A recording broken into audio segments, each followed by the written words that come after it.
One. Hey everyone, it's Evan Kirstel. I'm here with another great discussion, this time around one of my favorite topics, edge computing.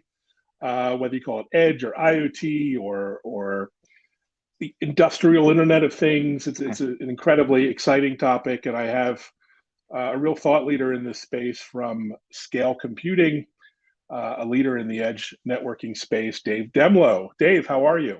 I am great. How are you? Good to be online with you. Yeah, very good. And I see a faint hint of palm trees behind you. Are you trying to hide your Oh, I'm location in I'm some?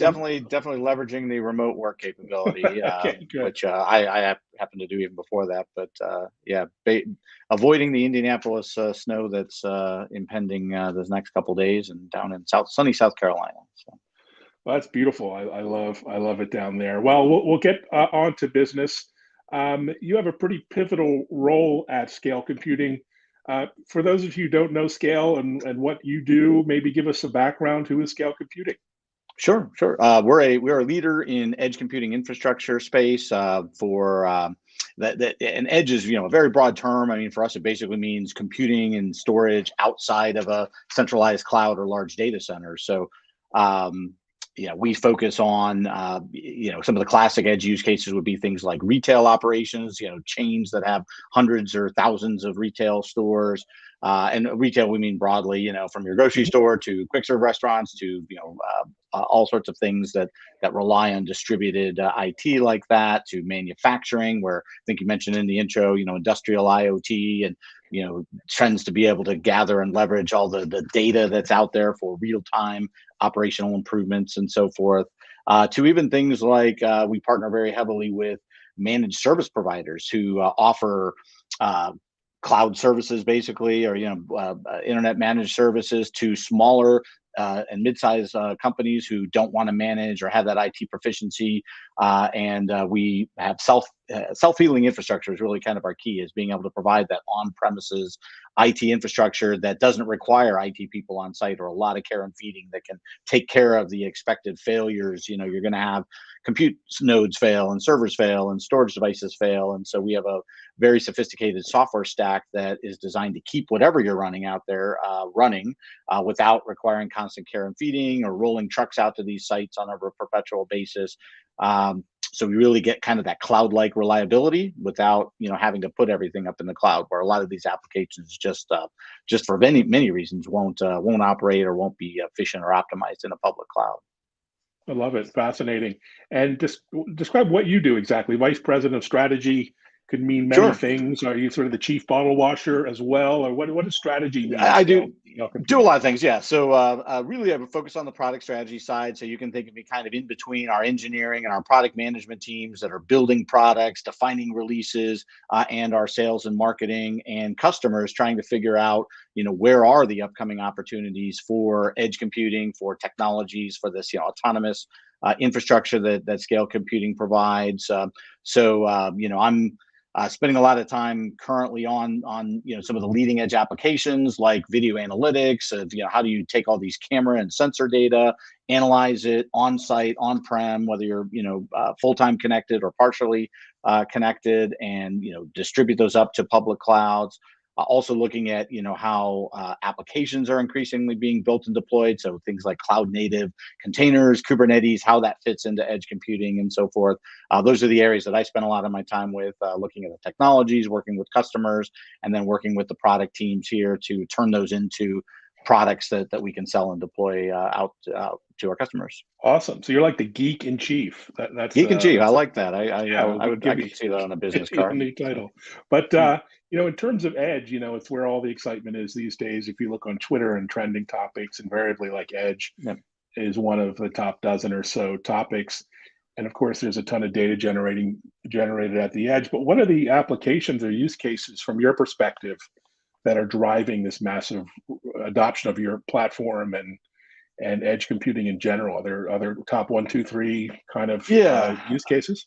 Well, yeah, I mean that's the interesting and exciting thing about Edge is there are so many different use cases. There is a lot of data being created. There's a lot of data that's always been there that just wasn't there was no good way to utilize it, like, Mm. manufacturing, machines and robots and things like that that collected all this data that many times was not even used, or if it was somebody would go and manually record some statistics on a piece of paper or maybe enter it into an iPad, but just a small subset of that data that was historically being used, analyzed, collected, stored. Or things would pivot the other way, and then customers would go and, well, I need to collect all of it because I don't know what I'm going to do with it, so I'm just going to collect it, throw it in some data lake somewhere. What we're now seeing is people are figuring out the value of that data and the value of real-time analytics, of being able to immediately inspect items coming off a manufacturing line, or in retail type of applications, self-checkout, and all the in-store customer recognition analytics and things like that. Those new exciting use cases that really weren't possible without the ability to do very localized on-premise data collection, computing, analytics, very immediate response. So it's those kinds of new applications that I really think are driving a lot of the excitement, the things that just weren't possible when it took throwing a whole bunch of data over a network up to a public cloud, waiting for milliseconds to go, by before you get, responses back and act on that data, being able to do that in microseconds, locally. That's interesting. Yeah, so there's so much excitement at the edge that every big tech company in the world is focused on it, Hmm. from Intel and Sure. Microsoft and IBM and AT&T and All there. Yeah. Amazon, and on and on. So how do you play in this, among this, cast of giants with very big Sure. names and deep pockets? What's been your Yeah. secret to success as kind of a Well, smaller, for more yeah. nimble player? Yeah, so for one, we partner with all of them, and All so right, I think everyone you just mentioned there, we have some type of partnership or integration. Whether I it's see. Intel, we are our primary edge infrastructure, so we actually use some of their very small form factor Intel NUC devices and preload those as appliances that can be zero touch configured and shipped out to a remote retail store, where a manager just plugs it into a network and power, and it comes up and connects back to our centralized management system, and applications are deployed. So we have a lot of partnerships with Intel. I think you mentioned IBM and some of the cloud providers. Most of those have various cloud application management systems. So for these containerized and Kubernetes kinds of applications, there's all these developer tools to how do you deploy applications, how do you check them in, how do you test them, how do you deploy them out to a public cloud, how do you scale them out. We actually are doing integrations with all of those cloud providers in terms of how to leverage those cloud-based tools to deploy applications out to distributed edge locations. So actually running on HC3 managed infrastructure, so that the developers of those applications think they're writing to a cloud. They write it all the same way they would before, but now those same applications can be seamlessly deployed and updated out to thousands of edge locations, and run on resilient, scalable infrastructure the way they were used to in a public cloud. And the developers don't have to worry about the care and feeding of that kind of infrastructure. So a lot of it is through partnerships. Another thing that I think we approach that's kind of unique to the market is we don't only address these new applications and these new models. Everybody wants to chase, the new, greenfield applications, but we recognize there's a lot of legacy applications and a lot of existing application stacks and software that's, not about to be thrown away and rewritten quickly. So our ability to run, to virtualize, very old Windows machines that were sitting in a corner that people almost forgot about, and run those on highly resilient, scalable infrastructure alongside these newly deployed cloud native modern applications is kind of one of our unique aspects that we bring to the market. Well, you're putting it very kindly. A lot of networks out there that are like a dumpster fire, that are kind of, Oh, the best of 90s technology. So, the very best. Yeah, okay. So there's a lot of retail and banking and, kind of sites that really need to be modernized. So that's great absolutely. for you. Yeah. You mentioned video. You do something special with video applications and use cases. How did that come to the forefront for scale? Sure. So yeah, I'd say over the last couple of years, we've really been one of the use cases we've seen across a number of different verticals has been video-based applications, and even video surveillance, security integrated. From smart buildings, smart cities. We noticed we do have a lot of our flagship marquee customers are in the retail space. We noticed that. once they had deployed our HC3 platform and they consolidated, the obvious things you'd think, the point of sale systems, so on and so forth, they all kept asking about video surveillance. Like, hey, we have these dedicated video appliances that we bought, and they just, stream cameras there and so forth, but they break, and we have to deploy, hard drives all the time, and we have to techs out to fix those. Could we run the function of that on your HC3 platform? We've had zero downtime with anything we put on HC3. Can we move that on there? So that was kind of the start. So we developed partnerships with all the major VMS, video management system or video management software providers like Milestone and Genetec and Axis, and then also developed specialized hardware platforms. So our software stack is fairly hardware independent. We do sell it as a set of predefined appliances. So when I say we released a video surveillance optimized appliance, what that really means is with the right characteristics, the right amount of compute to storage capacity ratio. With video surveillance, you tend to, in many applications, if they're going to retain, video footage for 30 to 90 days, and they've got a whole bunch of very high resolution cameras, that's going to take a whole lot more storage than if they're just running a POS system that's basically, a payment gateway and not a lot of long-term persistent storage. So we did the software integrations. We actually are for the vendors that offer that. For example, Milestone has a Milestone Verified program that we have several configurations of our HC3 system listed as verified, blueprint configurations with Milestone. We've also, as I mentioned, worked with a number of other VMS providers, and then we also released a number of video optimized nodes, basically, that had the proper capacity to compute storage ratio to be very cost effective for that use case.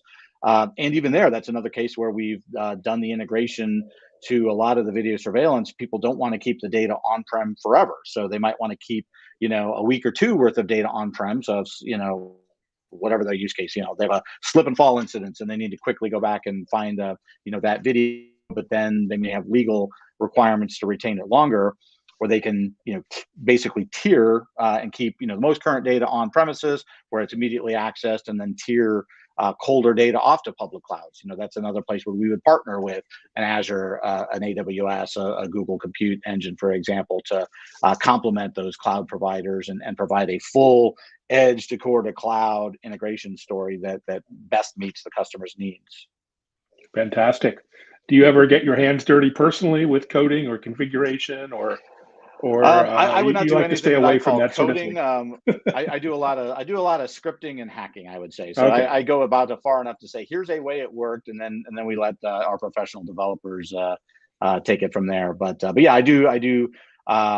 When we first did the video surveillance space, I loaded up the VMS software and did a lot of the optimization and testing and packaged it. And, this morning, I've been playing with Google Anthos deployment, how to automate deployment of Google Anthos on HC3 Awesome. systems running across lots of sites. So yeah, I do enjoy being able to roll up my True sleeves and geek. see the bits fly. Yeah, That's great. So, given the pandemic and a lot of the shows being scaled back or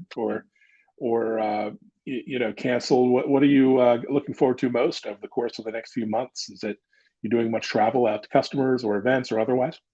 Not a whole lot. I've done a few, definitely a bunch of online events, Gartner events, QCon, things like that.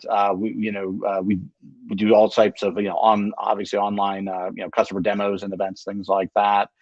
We are actually about to launch our HC3 platform partner event, which is something we do every year for a couple of years now with our reseller and managed service provider partners, where we'll preview all the upcoming technology, all the new go-to-market things, different software things, changes that we're making in the software licensing and go-to-market there. So that's an exciting time. I think that starts up in February and kind of space it out in a bunch of online events over the next couple months. So a lot of preparation for that, and that's a big event for Scale and our partners.